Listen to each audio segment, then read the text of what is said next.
৬টি সিটি কর্পোরেশনে প্রশাসক নিয়োগ হলেও স্থানীয় সরকার নির্বাচন সঠিক সময় হবে বলে জানিয়েছেন বিএনপি মহাসচিব ও স্থানীয় সরকার মন্ত্রী মির্জা ফখরুল ইসলাম আলমগীর।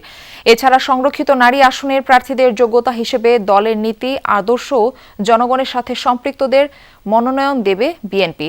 মির্জা ফখরুল জানান, আইনগত কার্যক্রম নিষিদ্ধ থাকায় আওয়ামী লীগ অফিস খোলা পছন্দ নয় সরকারের। নির্বাচনের পর বিএনপির নয়াপল্টন কার্যালয়ে গিয়ে সাংবাদিকদের সাথে কুশল বিনিময় শেষে তিনি এসব কথা বলেন। ট্রু 700 ppm আকিশ বসির গ্লাস কেনার আগে দেখে নিলেই জিতবেন।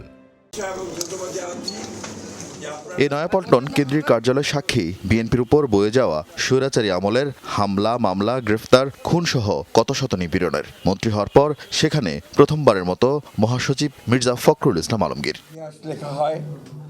এখানে কুশল বিনিময় ও গণমাধ্যম কর্মীদের নানা প্রশ্নের জবাব দেন তিনি। বলেন, আইনি বাধ্যবাধকতায় 6 সিটিতে প্রশাসক নিয়োগ দেওয়া হয়েছে, দ্রুতই অন্যান্য সিটি কর্পোরেশনেও একই উদ্যোগ নেওয়া হবে। না, স্থানীয় সরকার নির্বাচনের বিষয়ে কত নিয়মকানুন আছে তো সরকারি এবং যে প্রথাগুলো আছে সেগুলো কতগুলো মেয়াদ আছে, কতগুলো মেয়াদ শেষ হয়ে গেছে, সবগুলোকে এক জায়গায় নিয়ে এসে আমরা সরকারের তরফ থেকে একটা সঠিক সময়ে এই নির্বাচনগুলো দেওয়ার ব্যবস্থা আমরা করবো। তবে নিঃসন্দেহে এই নির্বাচনকে প্রাধান্য দেওয়া হবে।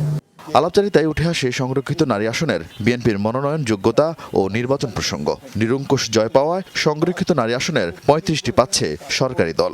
জনগণের সঙ্গে সম্পৃক্ত থাকতে হবে, রাজনীতির সঙ্গে দলের সঙ্গে সম্পৃক্ত থাকতে হবে। আমাদের দলের পক্ষ থেকে যারা দলের সঙ্গে সম্পৃক্ত আছেন তাদেরকে প্রাধান্য দেওয়া হবে। এ সময় দেশের বিভিন্ন স্থানে আওয়ামী লীগের অফিস খোলার বিষয়ে প্রশ্নের জবাব দেন তিনি। এটা আমরা চাইনি এবং আমরা যেহেতু আপনার আইনগতভাবে বলা আছে যে তাদের কার্যক্রম নিষিদ্ধ, সেইভাবেই এটাকে দেখা হবে সব জায়গায়। সংবাদ সম্মেলনে মির্জা ফখরুল 17 বছরের গণতান্ত্রিক আন্দোলনে সাংবাদিকদের অবদান স্মরণ করেন। গণতন্ত্রের আন্দোলনের সংগ্রামে সেই সময় আপনাদের যে অবদান, সেই অবদান সেখানে লিপিবদ্ধ থাকবে। আরিফিন শাকিল, যমুনা নিউজ, ঢাকা।